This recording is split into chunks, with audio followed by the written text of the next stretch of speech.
Finally, a year ago when the pandemic hit, Powell Hall, like other performance venues, shut down. The St. Louis Symphony Orchestra canceled the last concerts of the season. But like so many of us, they've had to adjust and adapt. And they've got plans. Music director Stéphane Denève came by our public media commons. We decided it was still wise to stay outside to talk about the challenges of the past year and the plans for the future. And with a contract extension, his future here in St. Louis extends at least through the 2025-26 season. Well, let's start out. First of all, congratulations on the contract extension. Thank you very much. That must mean it's working out well for us and for you. Why is that important to you? Well, it means that I can go deeper in my relationship both with the orchestra and with the community, and I do it very organically because it was extremely logic and it felt so good. Well, you've got a short-term plan, so I know you're planning the next season, and you have, I imagine, a long-term plan as well. What I want is to offer our best music to the maximum people. So my big plan is to make the orchestra always more accessible to everybody. The problem has been this year is getting the music to anybody, let alone increasing the audience. Well, the SLSO has never been silent, which is extraordinary. From the very start in March, we went into digital and we started to do a lot of videos, the Songs of America, later we did the Songs of the Holidays.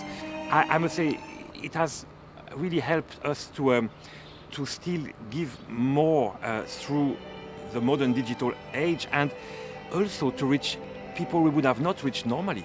Imagine that through the digital content, we reached more than 3 million persons. What you were forced to do in this past year, is that something that might play a bigger role moving forward? Definitely. This year has been a journey to the future because we certainly accelerated a development that was necessary, which is to offer more digital content. So we bought some very fancy modern cameras and they are there, they are ours, and so we look forward to actually not record every concert, but to have a selection of concerts that we can offer in a digital way to continue actually to reach more people, which is what I want to do. This past year, we saw more chamber music concerts requiring fewer musicians and solo performances. There were masks and distances and shorter concerts. And a couple of months ago, the symphony began to allow a few hundred people back into Powell Hall for the live performances. But those were also offered virtually. We have welcomed more and more people, and we plan now in September with the new season to really have a full orchestra on stage and gradually to welcome full capacity. A year ago, Denève and I talked on Zoom. He was in Brussels. He couldn't travel to St. Louis, and he had more time with his family and time to practice the piano. So much was being canceled, but he was able to appear as a guest conductor in other cities and countries as pandemic restrictions eased up here or there. I've been able to conduct actually quite a lot. I feel very lucky. I've always wanted to ask you this. I don't think I've asked you this before. Where are the toughest audiences when it comes to the work you do? It's a good question. Tough audience. I really don't know. What is fascinating is the different way of uploading. You have, for instance, in Europe, the applause are very long. You sometimes come 4, 5, 6 times back and forth, on stage, while in America, you can have an extraordinary big cheer, like something very loud and very enthusiastic, yet you would never come more than 2 or 3 times back on stage. Let me ask you this. Have you ever had a performance where you've been booed by an audience?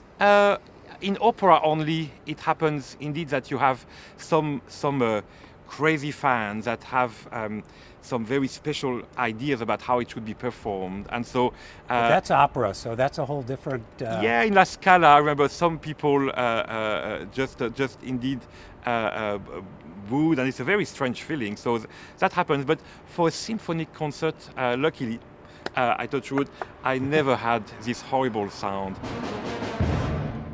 And with good reason. St. Louis has a top-tier orchestra and a great concert hall. And Deneuve says the pandemic will probably keep the large symphony chorus off the stage for a while, but he's looking forward to concerts with a full orchestra and bigger crowds. Me too. You know, I want to see some timpani and some Wagner Tuben and things like that on there. That's really going to blow the roof off of Powell Hall. I have been missing tremendously the power of a big size orchestra. And I can't wait for all our musicians to be there and to play a big Mahler symphonies. I mean, poor Mahler, he's not been played for a year, I think now, everywhere in the world, almost. So yes, I am definitely missing the big size orchestra. Well, thank you for joining us, and have a great season coming up.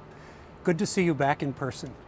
Thank you very much. We will announce our new season, the fall part of it, the 10th of June, and I can't wait for people to be reunited with us in the fall. Right. It's coming, and we'll be in Forest Park too in September. That's an announcement for you. We will be back to Forest Park. This is really something very dear to my heart. I love this encounter with the full community in this beautiful place. So we are back. We'll see you then. Thank you very much. For Living St. Louis, I'm Jim Kircher.